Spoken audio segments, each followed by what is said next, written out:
चलिए, तो अभी हम लोग शुरू कर रहे हैं आर्टिफिशियल हाइब्रिडाइजेशन।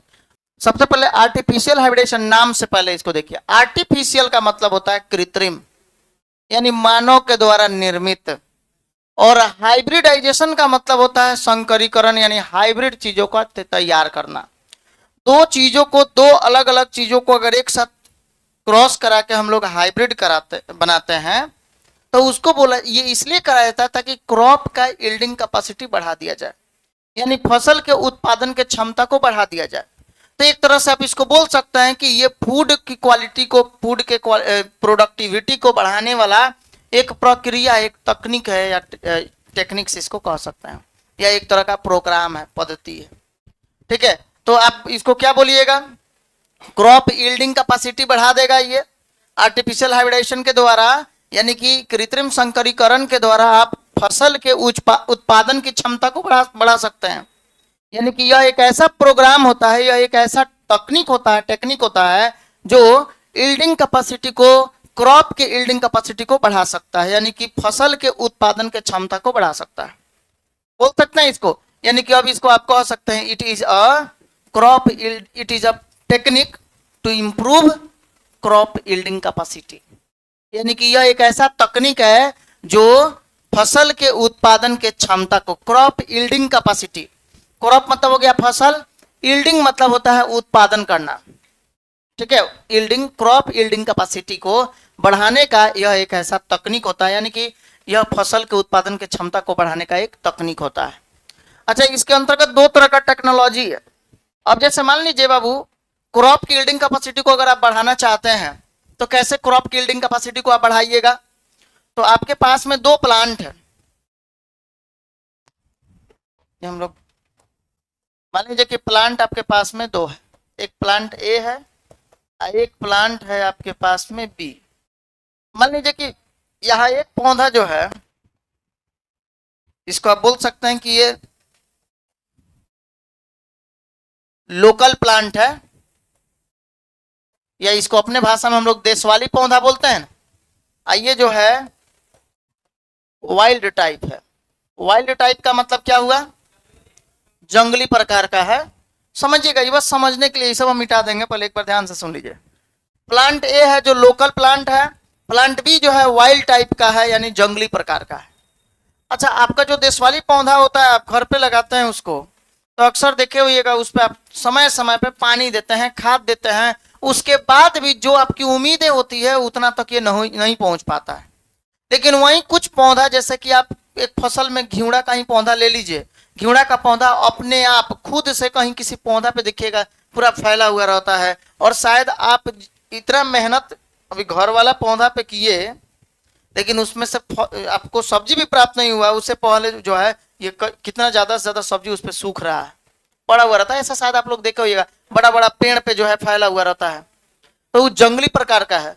वो जो होता है ना, इन्वायरमेंटल टॉलरेंस कैपेसिटी उसमें होती है, यानी वातावरणीय सहन क्षमता होता है उसमें।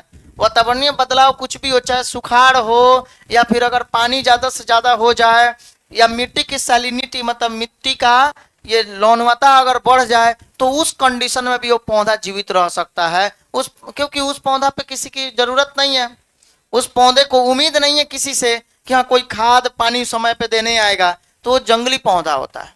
जितना भी जंगली पौधा होता है, ये वातावरणीय परिवर्तन जितने भी होते हैं, इन्वायरमेंटल चेंजेस जो भी होंगे, जैसे मान लीजिए कभी जाड़ा हो गया, कभी बरसात हो गया, कभी ये सुखाड़ हो गया, तो उस अलग अलग कंडीशन में भी वो पौधा बना का बना रह जाता है। तो वो पौधा होता है वाइल्ड टाइप, यानी जंगली प्रकार का पौधा।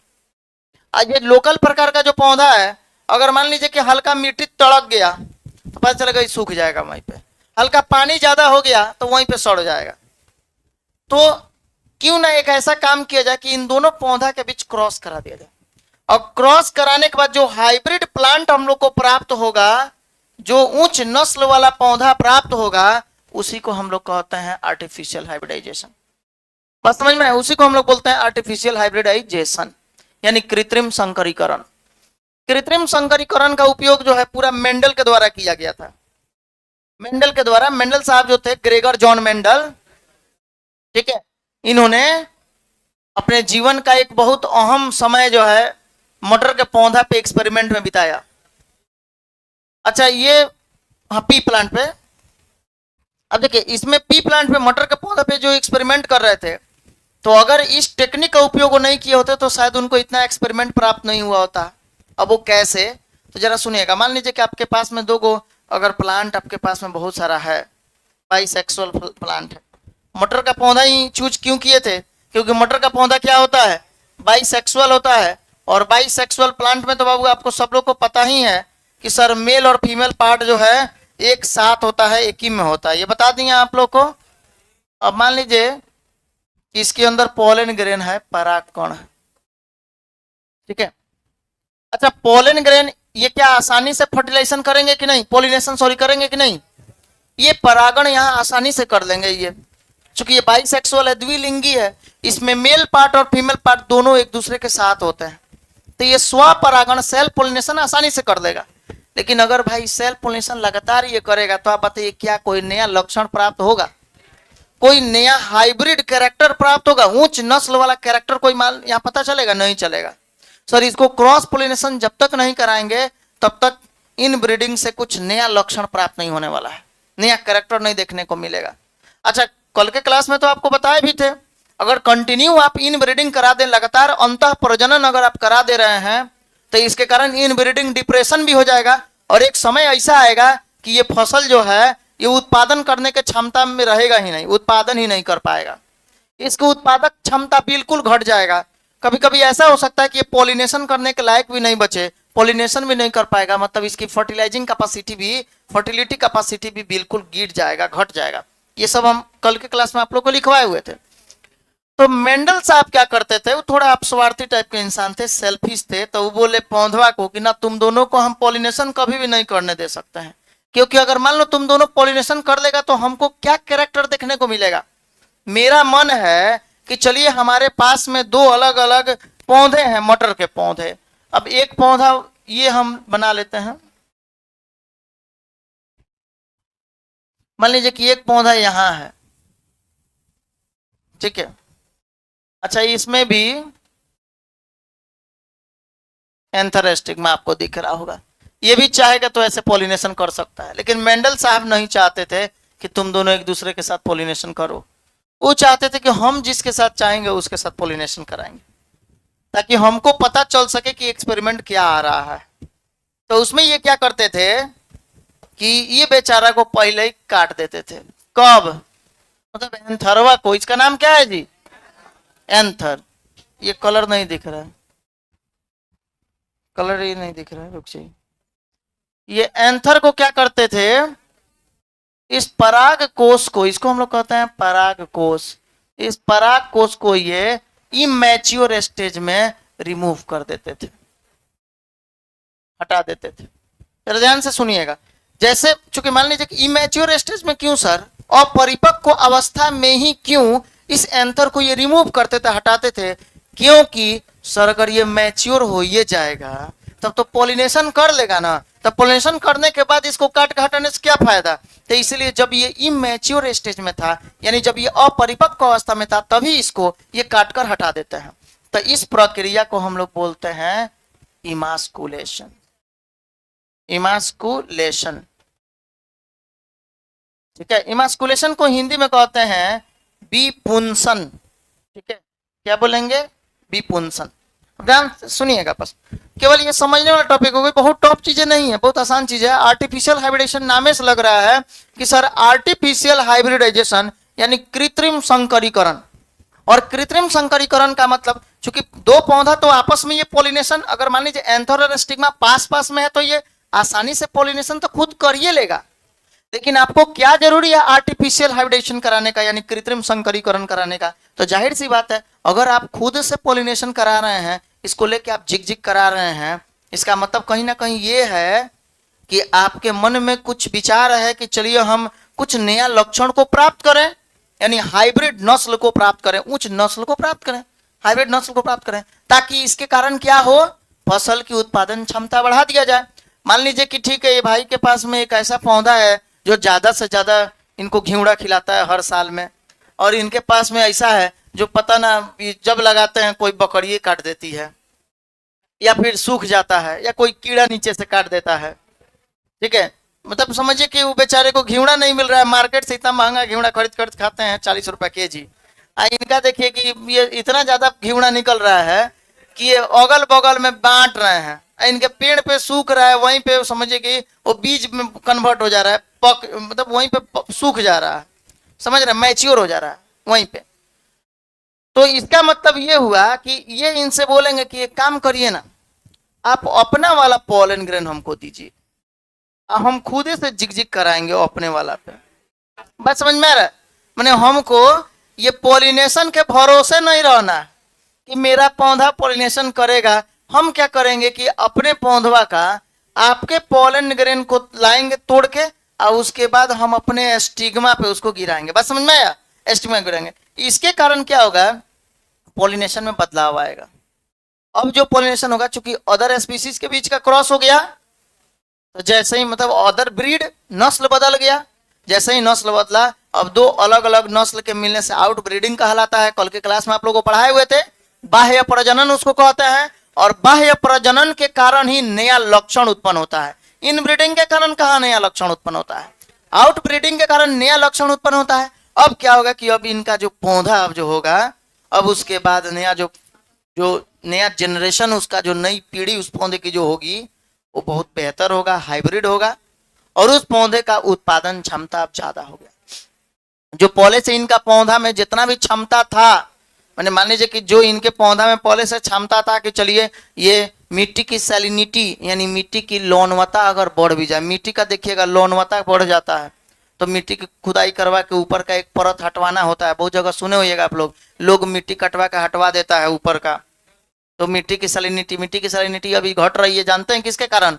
ये पोटास, यूरिया, डाई जो हम लोग खेतों में डाल रहे हैं, उसके कारण मिट्टी की उर्वरक क्षमता धीरे धीरे खत्म होते जा रहा है। क्योंकि मिट्टी जो खुद अपनी उपजाऊ बने, माने खुद से उपजाऊ बने, उसके लिए हम लोग को प्राकृतिक चीजें देने की आवश्यकता है। गाय की गोबर ये सब देने की आवश्यकता है, जिसके द्वारा मान मवेशी खाद जितने भी हैं ये सब देने की आवश्यकता है, जिसके द्वारा मिट्टी की उर्वरक क्षमता बढ़े।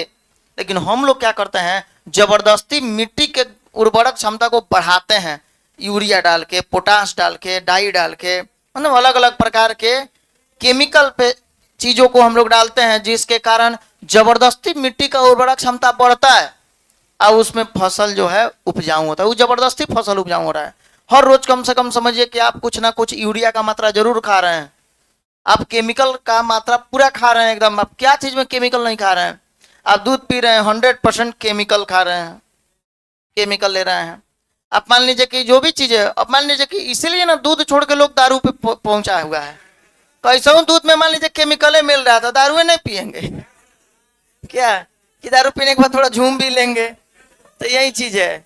अब सुनिए, अब यहाँ पे मान लीजिए कि तो इसलिए अब इनका जो हाइब्रिडेशन हुआ ये अब करा लिए, तो इनके पौधा का, इनके फसल का अब ये मान लीजिए कि बालू वाले जगह पे भी उसको रख देंगे ना, तो भी पौधा ग्रो कर जाएगा। बहुत पौधा को आप देखे होइएगा बालू पे भी उपज जाता है, ठीक है। बहुत ऐसा पौधा जो बालू पर भी उपज जाएगा, तो यानी कि वो पौधा जो है वाइल्ड टाइप है, जंगली प्रकार का पौधा है। अब मान लीजिए कोई ये पक्षियों के द्वारा कोई बीज को खाते आया और उसको गिरा दिया, तो जहां गिरेगा वहीं पे जम जाएगा। मतलब कि उसकी उर्वरक क्षमता बहुत ज्यादा होता है, ठीक है। टॉलरेंस कैपेसिटी उसको कहते हैं। वातावरणीय जो भी बदलाव होते हैं उनको सहन शक्ति उसमें होती है। अच्छा, अब आइए, तो इसलिए अब क्या मेंडल साहब क्या करते थे कि इमैच्योर स्टेज में, चूंकि उनका जो पी प्लांट था, मान लीजिए सपोज ये पी प्लांट पे हम लोग बात कर रहे हैं, चूंकि इमास्कुलेशन और बैगिंग का उपयोग मेंडल के द्वारा ही किया गया था, तो वो क्या करते थे कि मटर का पौधा द्विलिंगी होता है। तो उनका कहना था कि अगर मान लीजिए द्विलिंगी पौधा है, हम चाहते हैं कि बाबू ये वाला जो एंथर है ना, यानी ये जो वाला जो पराग कोष है, और इस पराग कोष के अंदर का जो पॉलन ग्रेन है यानी कि पराग कण है, इस पराग कण का उपयोग हम इसके हाइब्रिडेशन में कराना चाहते हैं, इसके पॉलिनेशन में कराना चाहते हैं। तो यहाँ वाले पॉलन ग्रेन को अगर इस स्टिग्मा पे डालना है, तो जाहिर सी बात है कि पहले तो इस एंथर को रिमूव करना होगा। तो रिमूवल ऑफ एंथर, देखिए ध्यान से सुनिएगा, removal of anther in immature stage are called emasculation.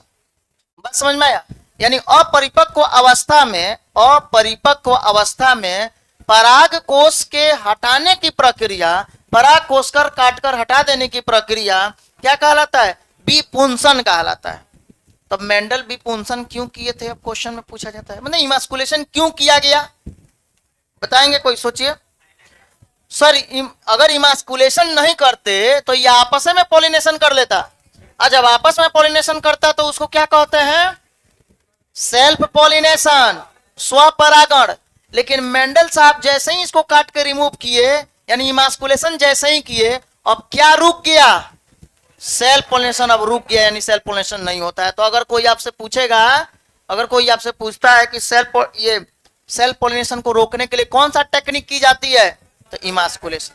तो emasculation is used for prevention of self pollination, यानी इसका मतलब हुआ है विपुंसन स्वपरागण को रोकने के लिए किया जाता है। चलिए ठीक है, मान लीजिए कि मेंडल साहब एंथर को काट के हटा दिए, लेकिन एस्टिग्मा को अगर ऐसे ही खुला छोड़ दीजिएगा, तब तो कोई भी इंसेक्ट रात में, मान लीजिए आप सोने चले गए और कहीं रात में कोई कीट आया, पोलन ग्रेन इसी पे गिरा के झिकझक कर दिया, तो पता चला कि पोलिनेशन ये हो जाएगा। अब मेंडल का इच्छा था कि वहां वाला पोलन ग्रेन को हम डालें, तो फिर कहां से लाते हो बेचारे? तो इसलिए वो क्या किए कि वो बोरा रखे हुए थे, ये बोरवा से इसको ढक दिए। बोरा समझ, झोला थैला, एक थैला से इसको ढक देते हैं, और इसी प्रक्रिया को हम लोग बोलते हैं, रुकिए, इसको क्या किए ये, सॉरी, इसको ये क्या करते हैं ना, यानी कि एस्टिग्मा को एक थैला नुमा संरचना के द्वारा, थैला के द्वारा, एक बैग लाइक स्ट्रक्चर के द्वारा, बैग, कोई थैला होगा, प्लास्टिक होगा, बैग मतलब मत समझ लीजिएगा आपका स्कूल बैग ले जाके ढक दिए, ठीक है, मतलब कोई थैला के द्वारा, प्लास्टिक के द्वारा ये इसको कवर कर देते हैं, ढक देते हैं, और इस प्रक्रिया को हम लोग बैगिंग कहते हैं, या इसी को थैलीय वस्तीकरण भी, इसको वस्त्राकरण भी इसको कहा जाता है। थैलीय वस्त्राकरण, वस्त्राकरण मतलब वस्त्र पहना दिए, ठीक है। तो इसी को हम लोग, या कॉमन भाषा में, हिंदी में सीधे इसको बैगिंग का बैगिंग में आप बोलिएगा, अभी ना कि थैली वस्त्राकरण, थैली वस्त्राकरण, इतना बोलने की जरूरत नहीं है, आप सीधे बोलिएगा बैगिंग। अब बैगिंग तो समझ में आ गया। बैगिंग का मतलब होता है सर, इमास्कुलेटेड फ्लावर जो होते हैं ना, मतलब जिस पुष्प में इन्होंने विपुंसन किया था, उसको उस पुष्प को आप क्या कहिएगा? इमास्कुलेटेड फ्लावर, यानी विपुंसनकृत पुष्प। बात समझ में आया? जिस पौधा में ये एंथर को काट के हटाए हुए थे, अब उस पुष्प को, जिस पुष्प में एंथर को काट के हटाए हैं, तो बच गया जो पुष्प हुआ, उसको क्या बोलेंगे? इस पुष्प को तो इमास्कुलेटेड फ्लावर, यानी विपुंसनकृत पुष्प। अब ये विपुंसनकृत पुष्प को एक थैलानुमा संरचना के द्वारा ढक देते हैं, जिसको हम बैगिंग कहते हैं। अब ये बैगिंग पूछा जाए क्यों किया गया, तब क्या बताइएगा? Bagging is used to prevent, मैंने दूसरा पोलन ग्रेन न लेकर आए, पॉलिनेशन न हो, तो उसको बचाना है। तो दूसरे जगह से अगर पोलन ग्रेन इस पे आ रहा है, मतलब कौन सा पॉलिनेशन? Cross pollination. तो भाई आप बोल सकते हैं कि sir bagging is used to prevent cross pollination, और emasculation is used to prevent self pollination. ये बात याद रखिएगा, यानी इमास्कुलेशन का उपयोग स्वपरागण को रोकने के लिए होता है, और बैगिंग का उपयोग पर परागण को, यानी क्रॉस पॉलिनेशन को, जीनोगामी को रोकने के लिए होता है। हो जाएगा, आया समझ में?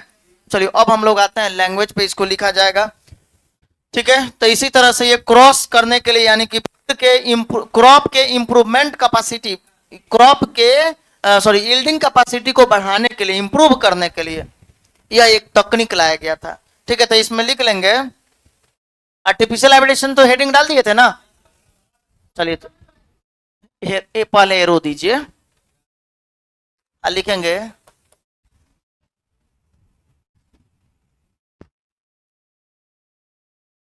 इट इज अ मेथड, यह एक ऐसा विधि, it is a method,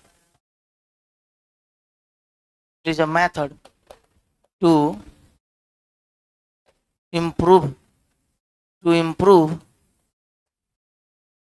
it is a method to improve the crop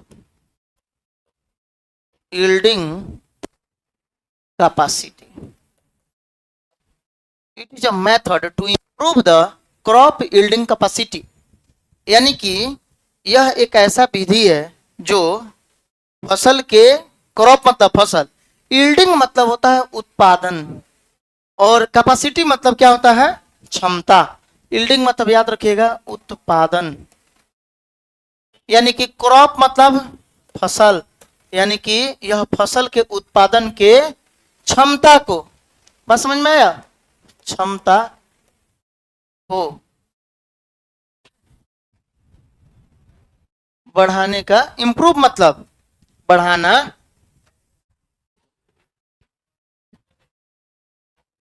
चलिए अब इसका हिंदी लिख लेंगे।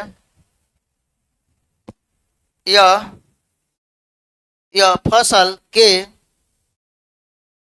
यह फसल के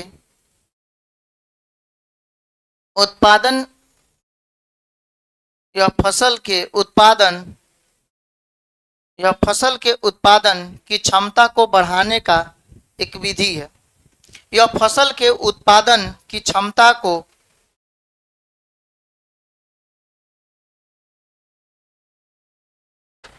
ठीक है,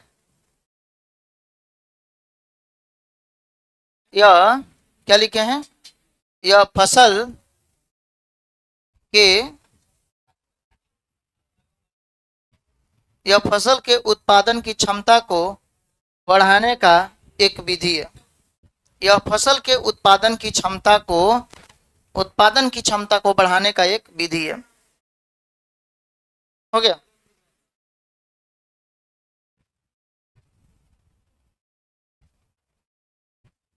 आगे बढ़ा जाए।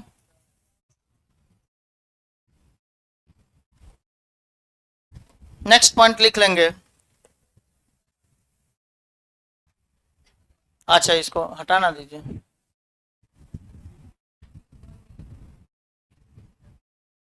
नेक्स्ट पॉइंट लिख लीजिए, और उसको सुधार लीजिएगा आप लोग। छ जो वाला होगा 6 वो लिखा गया था जल्दी से, ठीक है, लिख लिए। अच्छा लिखिए। इन दिस मेथड, यानी इस विधि में, in this method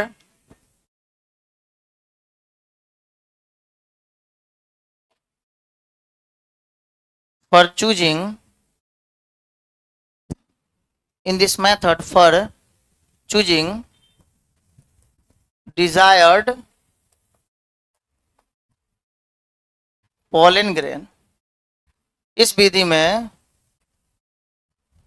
desired pollen grain यानी कि वांछित पराग कण को चूज करने के लिए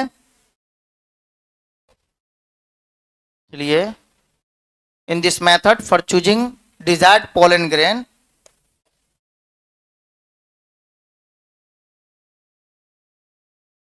emasculation and bagging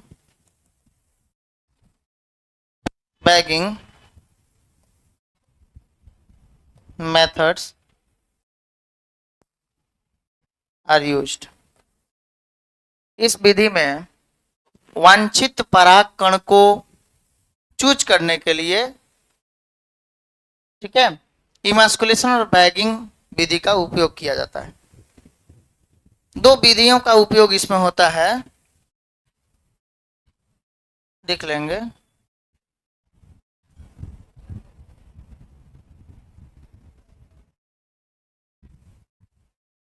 इस विधि में वांछित पराग कणों के चयन के लिए, इस विधि में वांछित पराग कणों के चयन के लिए विपुंसन तथा बैगिंग विधि का उपयोग किया जाता है। इस विधि में वांछित पराग कणों के चयन के लिए, इस विधि में वांछित पराग कणों के चयन के लिए, इस विधि में वांछित पराग कणों के चयन के लिए विपुंसन तथा बैगिंग विधि का उपयोग किया जाता है। इस विधि में वांछित पराग कणों के चयन के लिए विपुंसन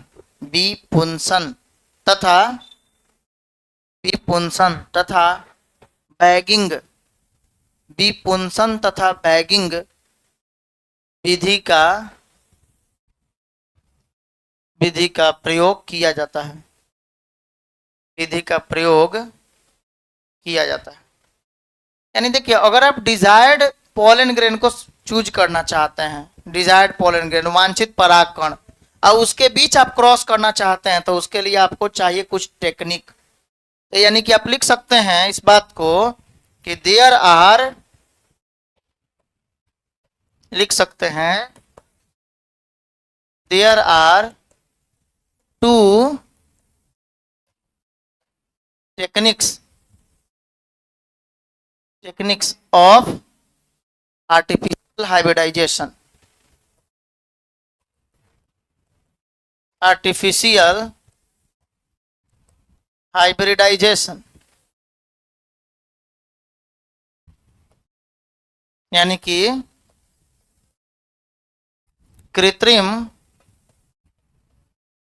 संकरीकरण के लिए दो तकनीकों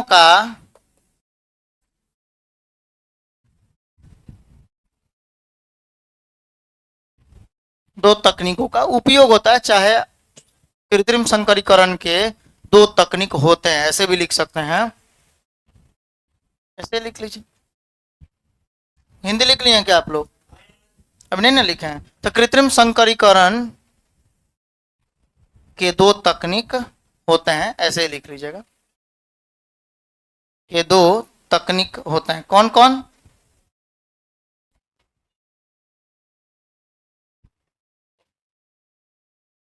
दो तकनीक होते हैं। पहला नंबर में लिख लेंगे इमास्कुलेशन, इमास्कुलेशन यानी विपुंसन, और दूसरे नंबर में लिख लेंगे बैगिंग, इसी को थैलीकरण भी आप बोल सकते हैं, थैलीकरण, या बैगिंग को बैगिंग भी एनसीईआरटी बुक में हिंदी में दिया हुआ है, तो आप बैगिंग भी कह सकते हैं। यानी there are two techniques of artificial hybridization, इसका मतलब है कृत्रिम संकरीकरण के दो तकनीक होते हैं। अब ये दो तकनीक कौन कौन सा है? इमास्कुलेशन है और दूसरा क्या हो जाएगा? बैगिंग हो जाएगा, यानी थैलीकरण, या उसी को हम लोग बैगिंग बोला जाएगा। देखिए, वो ऊपर में जो पॉइंट आप लोग को लिखवाए हुए थे कि इस विधि में डिजायर्ड पोलन ग्रेन, डिजायर्ड मतलब होता है बाबू वांछित, वांछित मतलब होता है कि जैसे आप अगर जिस पोलन ग्रेन के साथ चाहते हैं कि हम पॉलिनेशन कराएं, तो वो पोलन ग्रेन आपके लिए डिजायर्ड पोलन ग्रेन हो गया, यानी वांछित परागकण हुआ। अब उसके साथ आप जिसके बीच पॉलिनेशन कराइएगा, तो उसके साथ पॉलिनेशन कराने के लिए कुछ दो तकनीक की आवश्यकता है पहले आपको। तो अगर मान लीजिए कि आप इमास्कुलेशन नहीं कर रहे हैं, अब बाइसेक्सुअल फ्लावर है, तब तो पॉलिनेशन वो खुद के बीच ही कर लेगा। तो उसके लिए जरूरी है कि आपको पहले इमास्कुलेशन और बैगिंग करना, और तब उसके बाद आपका जो डिजायर्ड पोलन ग्रेन है उसका पहचान करके, यानी कि वांछित परागकणों का पहचान करके उसके साथ आप उसका हाइब्रिडाइजेशन करा दें, यानी संकरीकरण करा दें। ठीक है, मतलब क्रॉस करा दें। ठीक, जेनेटिक्स में खूब क्रॉस करना है पौधों के बीच का। पहला नंबर में इसमें लिख लेंगे इमास्कुलेशन। अब इमास्कुलेशन लिखिएगा। इमास्कुलेशन का मतलब क्या होता है बाबू? विपुंसन,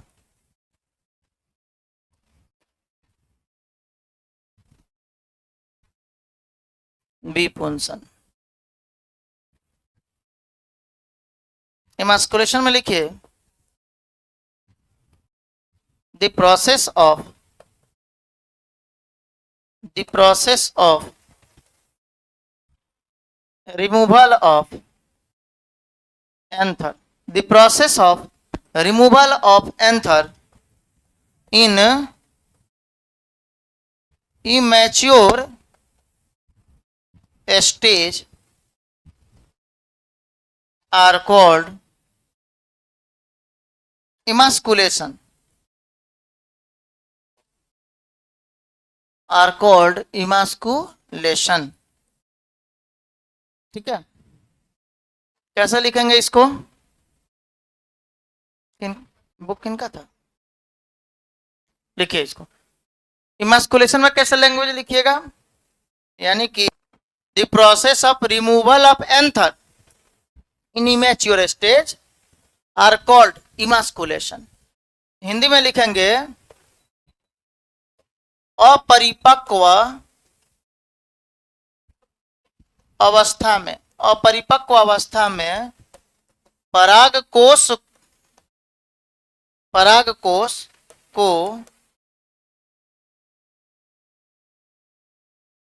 रिमूव करने यानी हटाने,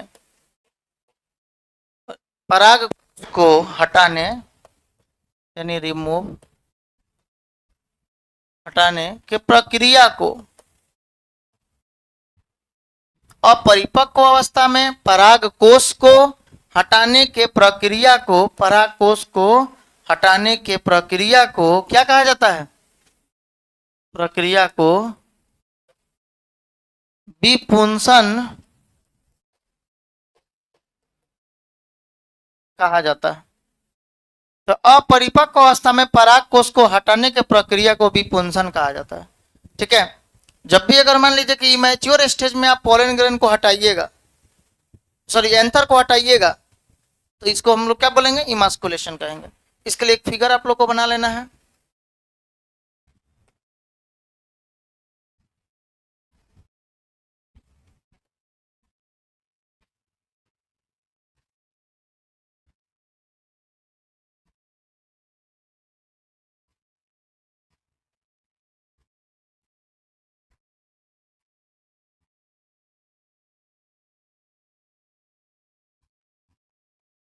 अब इस तरह से ये पॉलिनेशन नहीं कर पाएगा अगर इसको हटा दिया जाए तो।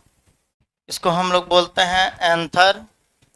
एंथर मतलब होता है परागकोश, और परागकोश के अंदर क्या पाया जाता है ये आपको पता है, पोलन ग्रेन यानी कि पराग कण।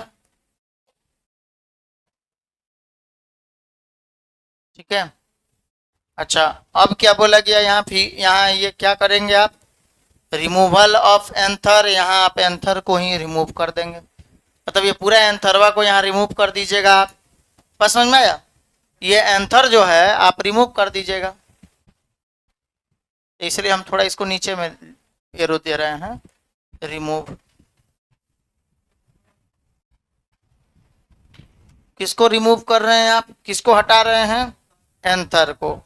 रिमूवल ऑफ एंथर यहाँ लिख देते ना पूरा।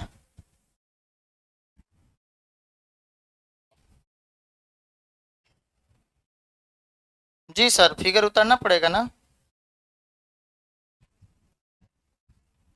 रिमूवल ऑफ एंथर यानी एंथर को काटना या एंथर को हटा देना। ठीक है, मतलब परागकोश को हटाना क्या कहलाता है?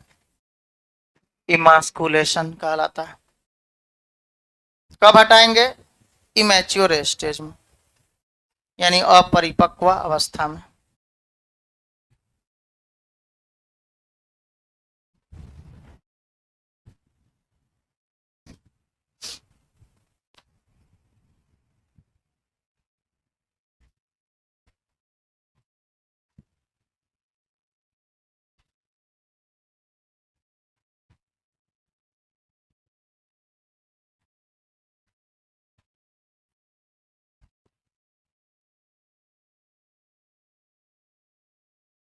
लिख लिए?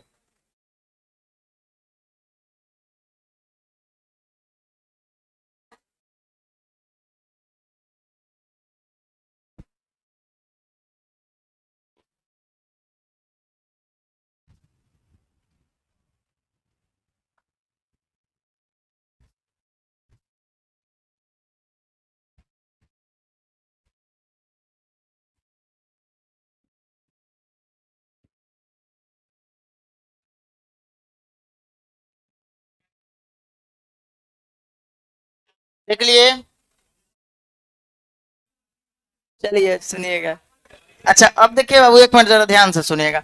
देखिए कुल मिलाकर आर्टिफिशियल हाइब्रिडेशन का मतलब अब तक आप ये समझे, कृत्रिम संकरीकरण इसको कहते हैं।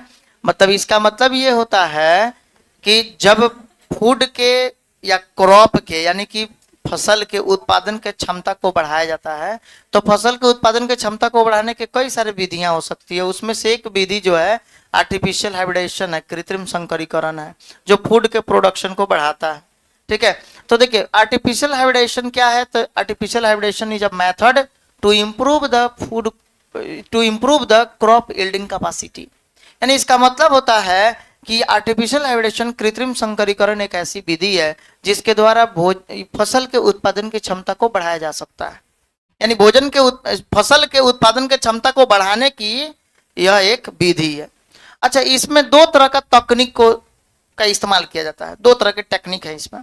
क्योंकि हम लोग को अगर ये क्या बोलते हैं, आर्टिफिशियल हाइब्रिडेशन अगर आपको करना होगा बाबू, कृत्रिम संकरीकरण अगर करना होगा, तो इसके लिए आपको जरूरी है कि डिजायर्ड पॉलन ग्रेन के बीच पॉलिनेशन कराएं।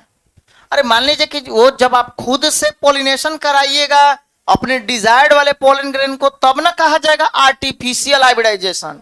अगर वो खुद से कर लेगा तब तो नेचुरली हाइब्रिडाइजेशन ना हुआ, वो तो खुद से पॉलिनेशन कर लिया, तब उसको आप आर्टिफिशियल हाइब्रिडेशन में नहीं लेंगे। यानी कि कृत्रिम संकरीकरण के लिए आपको क्या चाहिए कि सर पहले एक डिजायर्ड पॉलन ग्रेन को चूज करना, यानी कि जिस पॉलन ग्रेन के बीच आप चाहते हैं पॉलिनेशन कराना।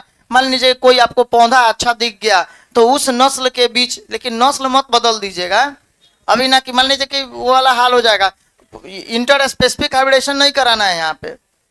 इंटर स्पेसिफिक हाइब्रिडेशन का मतलब होता है पोटैटो और टोमेटो, नस्लें बदल गया, बन गया पोमैटो। हाँ, पोटैटो और टोमेटो को मिलाकर एक क्रॉस हुआ था कि देखते हैं ये अच्छा हो जाएगा भाई। लोग एक साथ आलू और टमाटर एक साथ सब्जी में डाल के बनाता है, उससे अच्छा है कि आलू काटिए बीच में टमाटर निकल जाएगा। तो उसके लिए वो लोग बना दिया तो उसके लिए वो लोग क्या बना दिया, पोटैटो और टोमेटो के बीच क्रॉस करा दिया, जो इंटर स्पेसिफिक हाइब्रिडेशन के जैसा है। इंटर स्पेसिफिक हाइब्रिडेशन का मतलब होता है बाबू, मान लीजिए गाय का क्रॉस जब आप ये कुत्ता के साथ करा दीजिए तो ये एक तरह से इंटर स्पेसिफिक हाइब्रिडेशन में चला जाएगा। लेकिन अब इतना भी नहीं, इंटर स्पेसिफिक हाइब्रिडेशन में क्रॉस होता है, जैसे म्यूल खच्चर का जो निर्माण होता है, तो उसमें ये एक दूसरे का लक्षण मिलना चाहिए। अभी ना कि कहाँ कुत्ता और कहाँ गाय, इनके बीच का क्रॉस आप करा रहे हैं, कोई समानता ही नहीं है। लेकिन वहीं आप समानता देखिए, इंटर स्पेसिफिक हाइब्रिडाइजेशन में समानताएं देखी जाती है। जैसे कि घोड़ा का क्रॉस गधा के साथ होता है, घोड़ा का क्रॉस जो है गधई के साथ होगा तो हिमी का निर्माण होगा, और गधा का क्रॉस जब घोड़ी के साथ होगा तो म्यूल खच्चर का निर्माण होगा।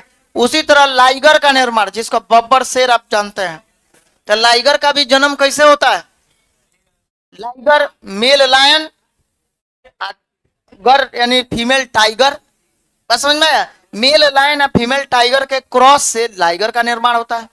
और इस तरह से ये इंटर स्पेसिफिक हाइब्रिडेशन हुआ। तो बाघ और शेरनी एक दूसरे के बीच चल सकता है, अभी ना कि बाघ और बिल्ली के बीच क्रॉस करा दीजिए, तो ये इंटर स्पेसिफिक हाइब्रिडेशन में नहीं आएगा। बस समझ में आ रहा है। तो उसी तरह सब सुनिएगा। हाँ, तो अभी हम लोग बात कर रहे थे जैसे फसल में ही अगर देखा जाए तो मान लीजिए कि दो नस्ल समान होना चाहिए, या प्रजाति भी कभी कभी अलग अलग हो सकता है जो उनके बीच क्रॉस होता है। तो बाबू आपके लिए, आपको अगर आर्टिफिशियल हाइब्रिडेशन कराना है यानी कृत्रिम संकरीकरण कराना है, तो उसके लिए पहले आपको एक वांछित पॉलन ग्रेन को चूज करना होगा और उसी पॉलन ग्रेन के साथ आपको पॉलिनेशन कराना होगा। तो उसके लिए आपके पास कुछ तकनीक जब तक नहीं होगा तब तक आप नहीं कर सकते हैं। क्योंकि अगर मान लीजिए कि पौधा बाइसेक्सुअल है, सपोज मान लीजिए मटर के पौधा को ही आप ही चूज कर लेते हैं। मान लीजिए मेंडल, ठीक है, मेंडल मर गए, अब कोई मेंडल बनना चाहते हैं, तो क्या करिए कि पॉलन ग्रेन को आप ले लेते हैं, किसके, मटर के पौधा का एक पॉलन ग्रेन है इनके पास, जो पौधा है नहीं बताया अभी, बहुत अच्छा पौधा है इनके पास, घिउड़ा। अब घिउड़ा से बदल देते हैं, मटर का पौधा कर देते हैं। अब उनके पास जो है मटर का ही पौधा है बेचारा, लेकिन वो समझिए कि पौधा जो है सही तरह से ग्रोथ नहीं कर रहा है, समझ गए। अच्छा, इनका जो है ये हाइब्रिड नस्ल है, अच्छा नस्ल है भाई, वाइल्ड टाइप है, जल्दी कोई कीड़ा नहीं खा रहा है, कीड़ा उसके पास आ भी रहा है तो उसको काटना संभव नहीं है, वो नहीं काटेगा उसके लिए उसको। पहले आप फसल देखते थे बहुत ज्यादा बर्बाद होता था, कीड़े काट देते थे, ये सब देखते थे आप लोग, लेकिन अब उतना ये सब नहीं रहा। इसके अब अलग से आप इंसेक्टिसाइड भी नहीं दे रहे हैं बाबू, थोड़ी बायोटेक्नोलॉजी हम लोग की अब हाइब्रिड हो गई है, तो बायोटेक्नोलॉजी जो हम लोग की थोड़ा इंप्रूव हो चुकी है। अब क्या हो रहा है कि आपका जो फसल है ना, वो कुछ वैसा तरीका का हाइब्रिड फसल ही बनाया जा रहा है। पहले जो धान का गेहूं का पौधा होता था वो बहुत मुलायम होता था, अब वाला में देखिएगा तो साइड साइड में हल्का कांटा कांटा जैसा निकला हुआ पतला सा रहेगा, और कोई इंसेक्ट उसके पास जाएगा, जैसे ही काटने के लिए मुंह खोलेगा उसके दांत में चुभ जाएगा, मुंह में चुभ जाएगा, ऐसे ही चुभेगा वहां से हट जाएगा, उसको नहीं काट पाएगा।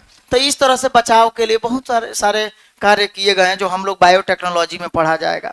ठीक है, तो उसमें से कुछ छोटा बहुत झलक है बस यहाँ कि आर्टिफिशियल हाइब्रिडेशन करना यानी कृत्रिम संकरीकरण करना। तो उसके लिए पहला तो आपको स्टेप चाहिए विपुंसन करना, यानी कि सर इमेच्योर स्टेज में अपरिपक्व अवस्था में पराग कोष को काटकर हटा लेना विपुंसन कहलाता है। अब इसके कारण क्या नहीं होगा, अब ये कभी भी जब ये एंथर्वे हट जाएगा तो बेचारा ये पोलिनेशन करेगा क्या, सेल्फ पोलिनेशन? तो सर ये सेल्फ पोलिनेशन कभी भी नहीं कर सकता है। अगर ये सेल्फ पोलिनेशन नहीं करेगा तो आप ये बात लिख सकते हैं, it is use to prevent,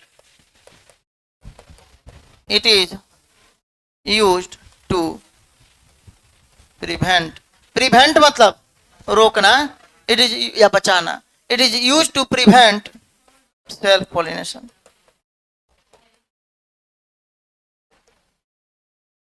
it is used to prevent self pollination. यह स्वपरागण को रोकने के लिए उपयोग होता है, यानी इसका उपयोग स्वपरागण को रोकने के लिए होता है। ठीक है, लिख सकते हैं ऐसे भी हिंदी, इसका उपयोग स्व परागण, इसका उपयोग स्वपरागण को रोकने के लिए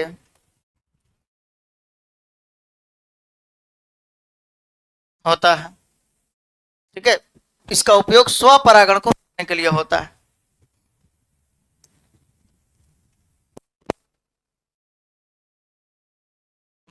ठीक है, इसका उपयोग स्वपरागण को रोकने के लिए होता है, इस बात को याद रखेंगे। It is used to prevent self pollination, it is used to prevent self pollination, यानी इसका उपयोग स्वपरागण को रोकने के लिए होता है। हो जाएगा, चलिए नेक्स्ट पॉइंट पाइए दूसरे नंबर में, बैगिंग। दूसरा जो तकनीक है बाबू, दूसरा जो टेक्निक है हम लोग का वो है बैगिंग। और बैगिंग में क्या होता है, तो सर इसमें स्टिग्मा को ढक दिया जाता है ताकि वो क्रॉस पोलिनेशन नहीं कर सके। तो अब लिखेंगे नाउ इमास्कुलेटेड फ्लावर, कैसे लिख दीजिए, आफ्टर इमास्कुलेशन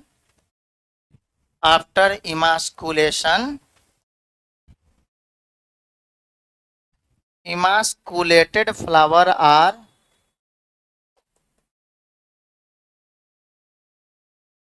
after emasculated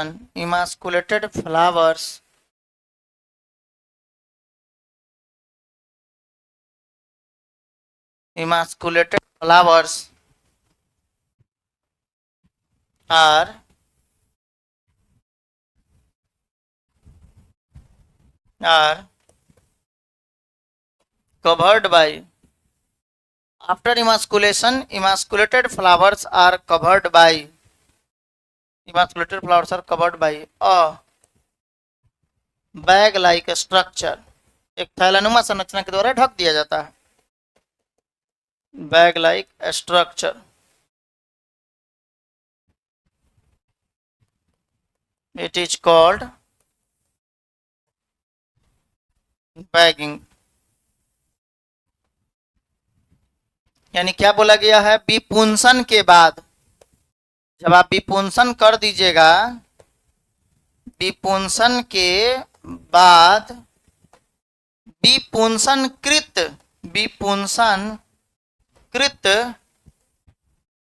पुष्प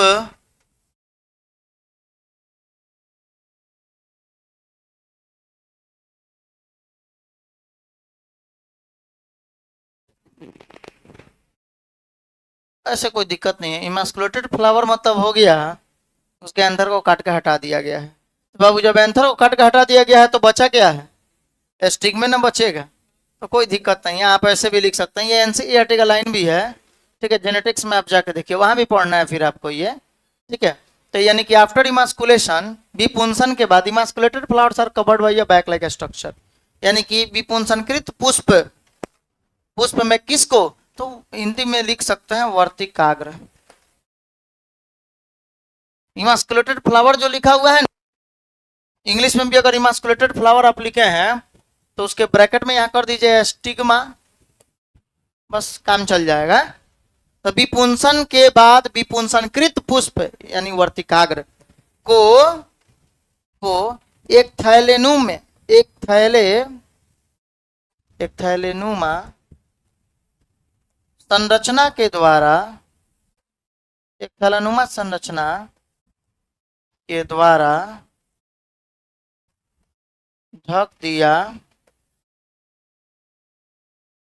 जाता है, ठीक है। विपुंसन के बाद विपुंसनकृत पुष्प यानी वर्तिकाग्र को एक थैलेनुमा संरचना के द्वारा ढक दिया जाता है, ठीक है। तो विपुंसन के बाद विपुंसनकृत पुष्प को एक थैलेनुमा संरचना के द्वारा ढक दिया जाता है और इट इज कॉल्ड, इसे क्या कहते हैं, इसे बैगिंग, इसे बैगिंग कहा जाता है। देख लीजिए, समझ में आ रहा है ना सबको।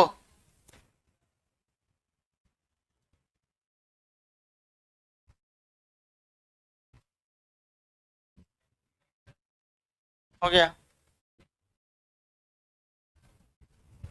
बहुत टाइम है। इंग्लिश लिख लिया सब लोग, इंग्लिश हो गया। अच्छा अब सुनिएगा, मान लीजिए ये फ्लावर है, और ये कौन सा फ्लावर है बाबू, इमास्कुलेटेड फ्लावर है सर। विपुंसनकृत पुष्प है जिसके एंथरे को काट काटा दिया गया है, बस समझ में आया। फिलामेंट तो है लेकिन एंथर को काट के हटा दिया गया है, यानी एंथर यहाँ रिमूव है। तो इस फ्लावर को क्या बोलिएगा, इमास्कुलेटेड फ्लावर। याद रखेंगे ये फ्लावर जो है यहाँ, ये इमास्कुलेटेड फ्लावर विपुंसनकृत है, विपुंसनकृत पुष्प है। अब इसको विपुंसनकृत पुष्प क्यों कह रहे हैं, बोलिए। विपुंसनकृत पुष्प क्योंकि सर इसमें विपुंसन हुआ है, यानी इसका मतलब ये हुआ कि इसमें इमास्कुलेशन हुआ है, ठीक है।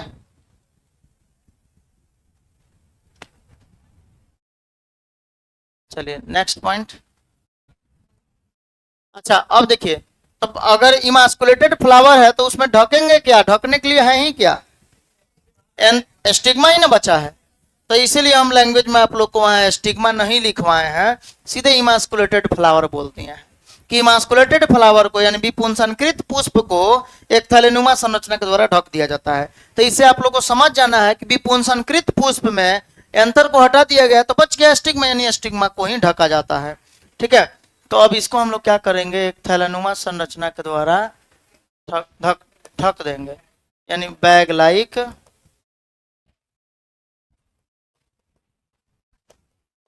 स्ट्रक्चर, थैलेनुमा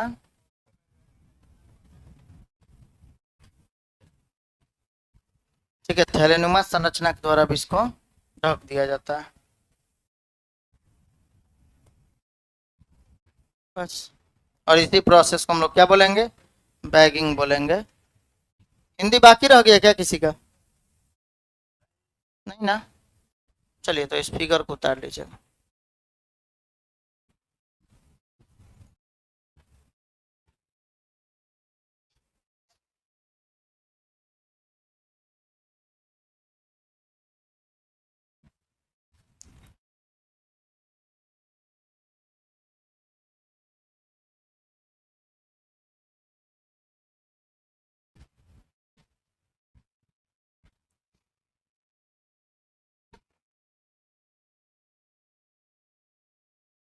हो जाएगा थैलेन नुमा।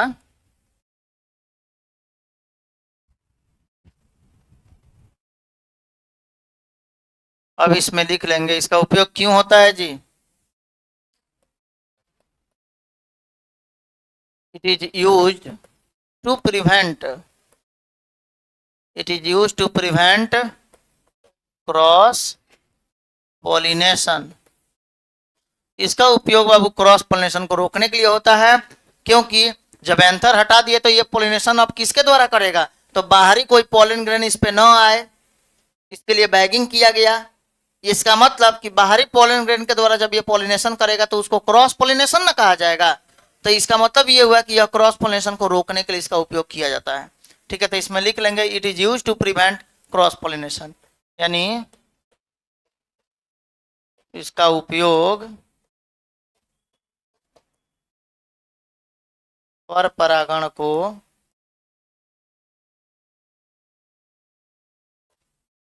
रोकने के लिए, पर परागण को रोकने के लिए होता है। ठीक है, इसका उपयोग पर परागण को रोकने के लिए होता है। हाँ, पहले इमास्कुलेशन करेंगे तब बैगिंग करेंगे।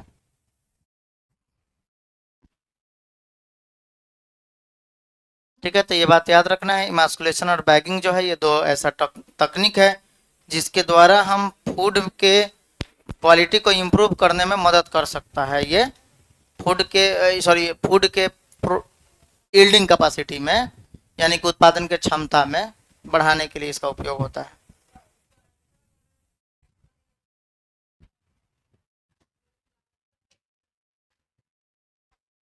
एंथर, अच्छा बैगिंग कर दीजिएगा तो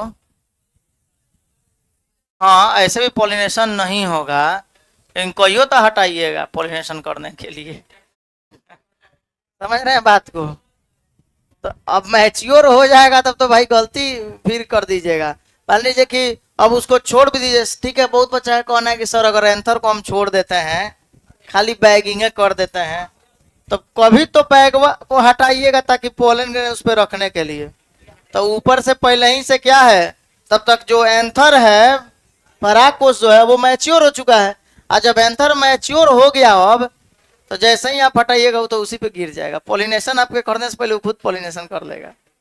ठीक है, तो इसलिए जो है पहले ही उसको, ना रहेगा बांस ना बजेगी बांसुरी, पहले ही काट के हटा दीजिए, बात खत्म। ठीक है, यही वाला है। जैसे नहीं पढ़ रहे थे मनुष्य में नसबंदी होता है, उस तरह से भी नसबंदी का जैसा हो गया। ठीक है, लेकिन वहां का उद्देश्य अलग है, यहाँ का उद्देश्य अलग है। यहाँ है कि अपने वांछित पोलन ग्रेन के द्वारा पॉलिनेशन करा के फूड के उत्पादन की क्षमता को बढ़ा देना। और वहां था, हाँ, ये इपीडिड, उसमें आप भास्ट डिफरेंस को काट रहे थे आप लोग। चलिए, हो गया।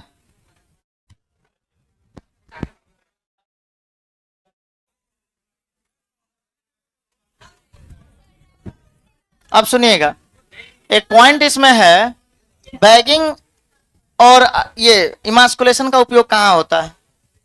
तो इमास्कुलेशन इज, बाबू इमास्कुलेशन आप वहां करिएगा जहां एंथर और स्टिग्मा दोनों एक दूसरे के साथ हो। जहां एंथर और स्टिग्मा अलग अलग है, उसका एंथर क्यों काटने जाइएगा, बेचारा वो क्या आपका बिगाड़ा है।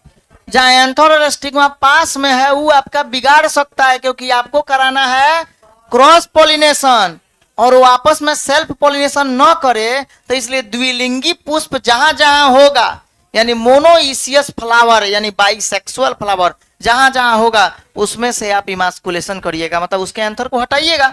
तो इसलिए याद रखिएगा, emasculation is only used, emasculation is only used in, emasculation is only used in कहाँ, बाइसेक्सुअल यानी मोनोइसियस।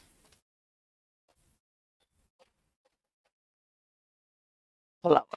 बात समझ में आया? Emasculation is only used in bisexual यानी मोनोइसियस फ्लावर।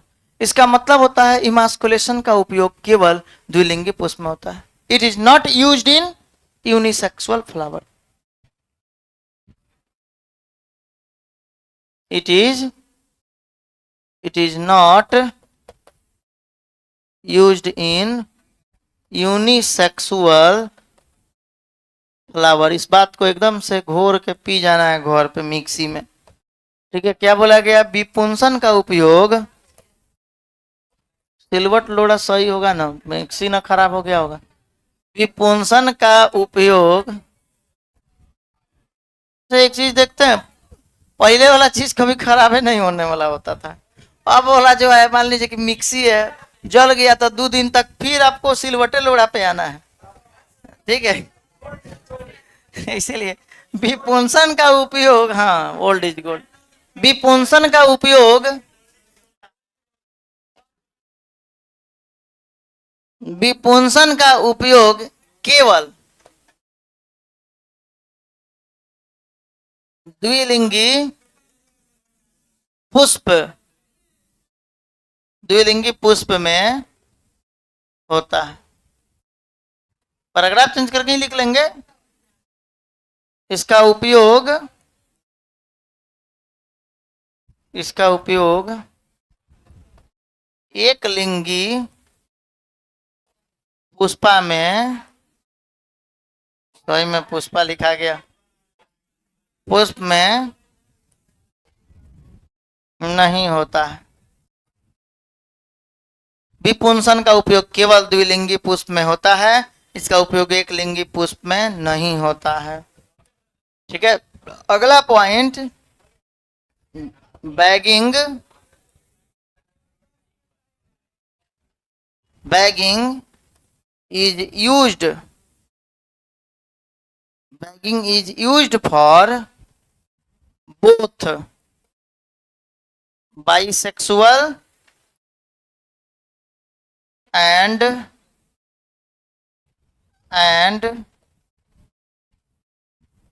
Unisexual flowers. बात समझ में आया? बैगिंग का उपयोग द्विलिंगी तथा एक लिंगी दोनों पुष्पों के लिए होता है। ठीक है,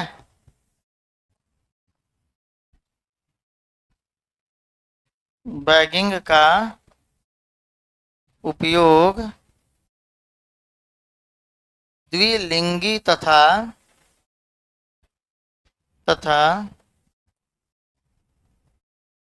एक लिंगी दोनों, बैगिंग का उपयोग द्विलिंगी तथा एक लिंगी दोनों पुष्पों के लिए होता है। और बैगिंग का उपयोग दोनों पुष्प के लिए इसलिए होगा क्योंकि आपको आपको अपना डिजायर्ड पॉलिन ग्रेन के साथ पॉलिनेशन कराना है। तो जब भी डिजायर्ड पॉलिन ग्रेन के साथ पॉलिनेशन कराना होगा तो उसके लिए आपको क्या जरूरी है कि बैगिंग करना। ठीक है, तो इसलिए बैगिंग चाहे वो बाइसेक्सुअल हो या यूनिसेक्सुअल हो, आपको बैगिंग दोनों में करना होगा। ठीक है, दोनों में के लिए इसका उपयोग होता है, लेकिन इमास्कुलेशन का उपयोग केवल एक लिंग के लिए होता है। उसके लिए बाबू 1 मिनट, उसके लिए हम लोग कुछ क्वेश्चन सॉल्व कर लेते हैं। 2 क्वेश्चन है, when dioecious plants are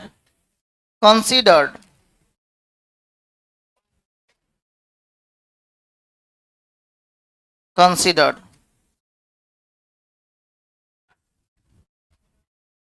for artificial hybridization।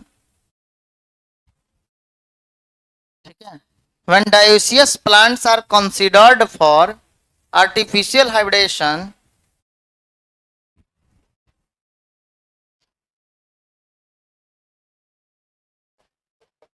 this step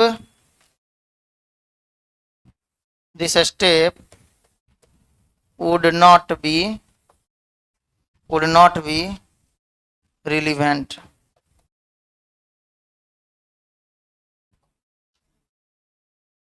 ठीक है, किसी का छूटा नहीं ना ऊपर। पहला नंबर में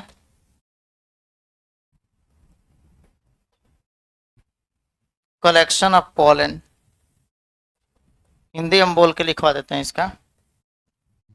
दूसरे नंबर में बैगिंग ऑफ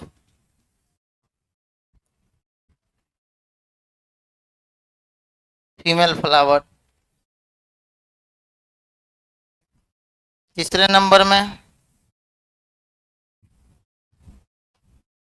डस्टिंग ऑफ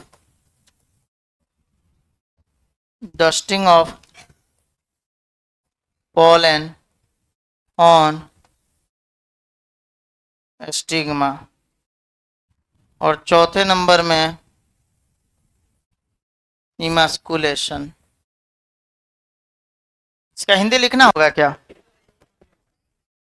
देखिए, कहने का मतलब है जब पौधा क्या दिया हुआ है जी, हाँ पौधा क्या दिया है, डायोइसियस प्लांट है। डायोइसियस का मतलब होता है बाबू यूनिसेक्सुअल। यूनिसेक्सुअल मतलब होता है एक लिंगी, यानी जब एक लिंगी पुष्प दिया हो, जब आपके पास में पुष्प एक लिंगी हो, when dioecious plants are considered for artificial hybridisation, जब कृत्रिम संकरीकरण के लिए एक लिंगी पुष्प का उपयोग हो, तो इनमें से किस क्या आवश्यक नहीं है, सीधे आप लिख लेंगे इनमें से किसका आवश्यकता नहीं है। तो किसका आवश्यकता नहीं है जी, अब ये बताएं आप लोग को। विपुंसन जो है, ऊपर वाला पॉइंट में नहीं लिखवाए हैं, विपुंसन का उपयोग एक लिंगी के लिए होता ही नहीं है, द्विलिंगी के लिए होता है। तो इसलिए इसका आंसर हो जाएगा क्या, इमास्कुलेशन। बात समझ में आया? यानी कि अगर पौधा मान लीजिए कि द्विलिंगी है, तो द्विलिंगी में अगर पूछता किसका उपयोग नहीं है, तब आप इमास्कुलेशन मत मार दीजिएगा। अगर एक लिंगी दिया हुआ है तब पूछ रहा है, तो बाबू एक लिंगी में इमास्कुलेशन की आवश्यकता नहीं है, ठीक है। लेकिन द्विलिंगी के लिए इसका आवश्यकता है। पर अगर बैगिंग बोलता, तो बैगिंग में तो एक लिंगी हो द्विलिंगी हो दोनों की आवश्यकता है, दोनों ही केस में इसका आवश्यकता है। दूसरा नंबर पे आइए, इस क्वेश्चन को पहले एक बार उतारिए। दूसरा क्वेश्चन हम लोग को लिखना है। क्वेश्चन का हिंदी लिख लीजिए, हिंदी लिखिए।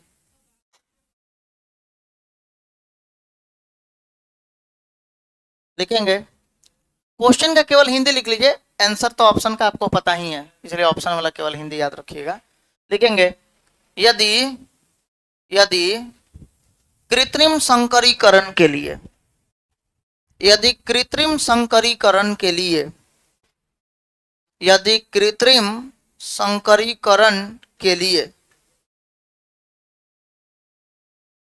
एक लिंगी पुष्प को लिया जाता है, यदि कृत्रिम संकरीकरण के लिए एक लिंगी पुष्प को लिया जाता है, एक लिंगी पुष्प को लिया जाता है, तो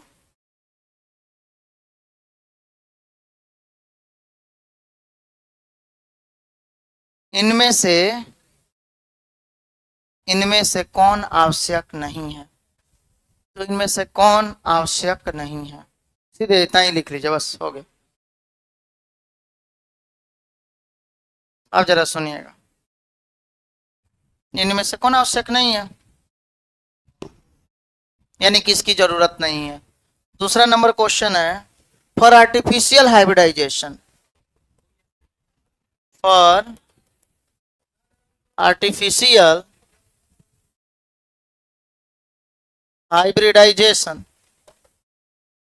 यानी कि कृत्रिम संकरीकरण के लिए, फॉर आर्टिफिशियल हाइब्रिडेशन एक्सपेरिमेंट्स, ठीक है, for artificial hybridization experiments in bisexual flower, in bisexual flowers, which is correct?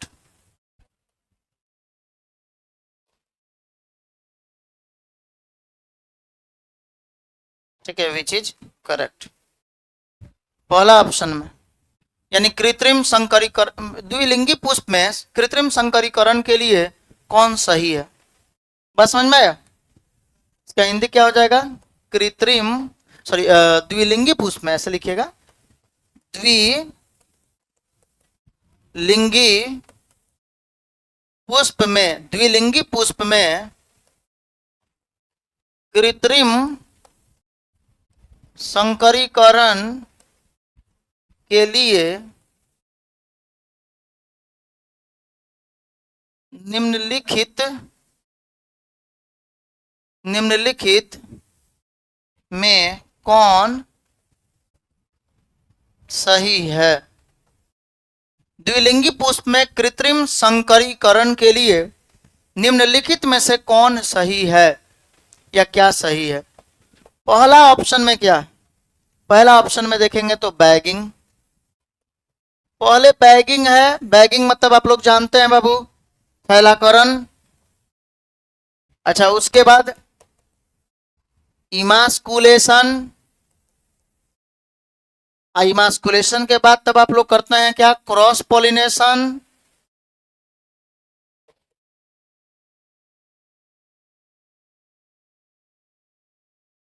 इसको थोड़ा छोटा छोटा कर देते हैं।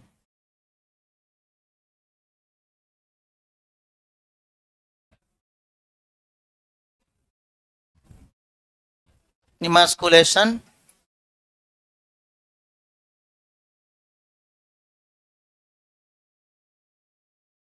क्रॉस पॉलिनेशन यानी पर परागण, तब उसके बाद हो जाएगा क्या?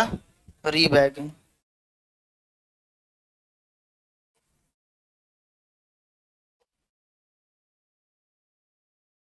तो एक बात बताइए, क्या द्विलिंगी पुष्प में कृत्रिम संकरीकरण करना होता है तो पहले आप बैगिंग करते हैं, फैलीकरण करते हैं क्या? नहीं सर, पहले तो इमास्कुलेशन करते हैं यानी विपुंसन करते हैं। दूसरे ऑप्शन में देखिए, इमास्कुलेशन। अच्छा चलिए, यहां तक तो सही है, इमास्कुलेशन पहले करते हैं। दूसरा ऑप्शन है बैगिंग। बैगन मत पढ़ दिएगा, बैगिंग, क्रॉस पॉलिनेशन,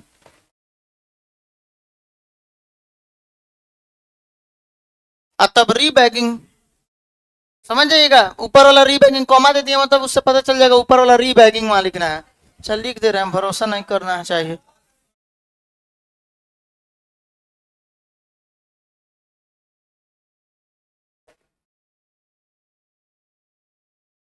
कौन है जी? इसलिए आंसर बी हो जाएगा। बस समझ में आया? सी ऑप्शन भी देख लीजिए, पहले बोला है क्रॉस पोलिनेशन,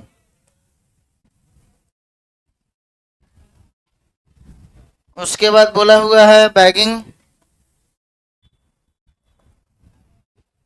उसके बाद का ऑप्शन हो जाएगा इमास्कुलेशन, और तब हो जाएगा रीबैगिंग।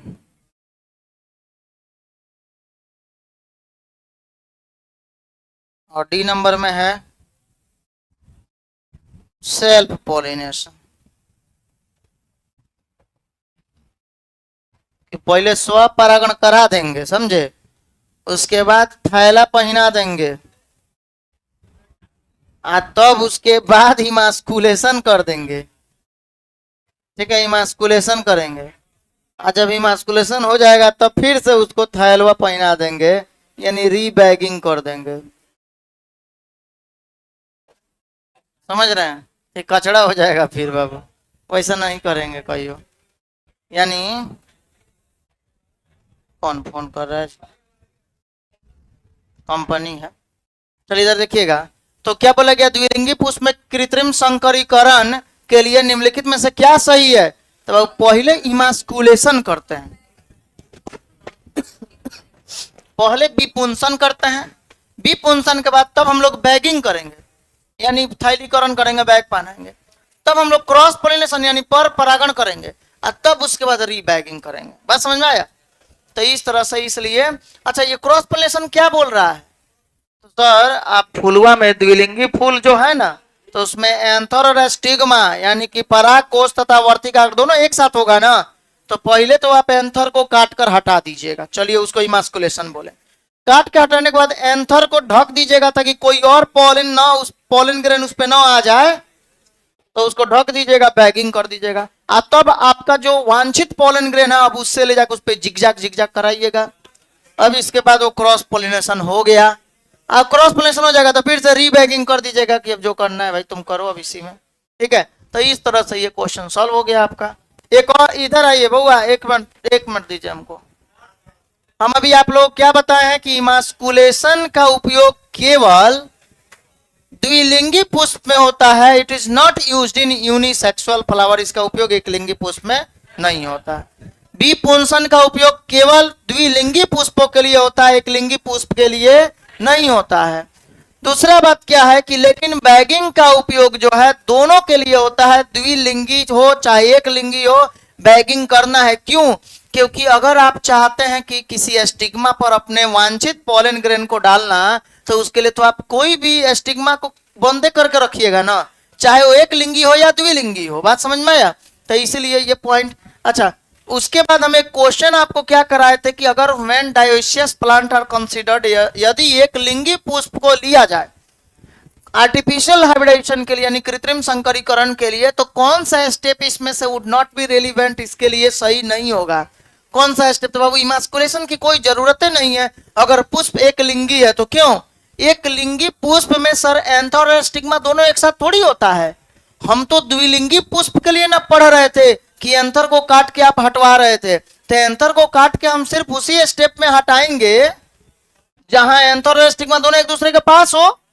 लेकिन अब वैसा तो द्विलिंगी में ही होता है, पर यहाँ पुष्प अगर एक लिंगी है यानी दोनों अलग अलग है, ये मान लीजिए कि पोलिंग एंथर ये है, परागकोश ये है और स्टिग्मा ये है, वर्तिकाग्र ये है, तो आप जाके एंथर को काटिए, क्या करिएगा? ये आपका क्या बिगाड़ा है? छोड़ दीजिए, वैसे रहने दीजिए, बस खाली स्टिग्मा को ढक ना दीजिए, क्योंकि आपको इससे ना मतलब है, ये तो पराया है, ये स्टिग्मा अपना है, क्योंकि पोलिनेशन आपको इसी पर ना कराना है। समझ में? अरे समझ रहे हैं जी?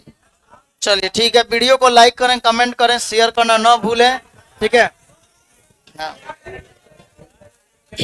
और कोई डाउट बाबू? नहीं ना? चलिए अच्छा बात है। कोई डाउट होता है तो टॉपिक का लिख के दे दीजिए, यहीं पे बता देंगे, समझा देंगे लास्ट में, दीजिएगा।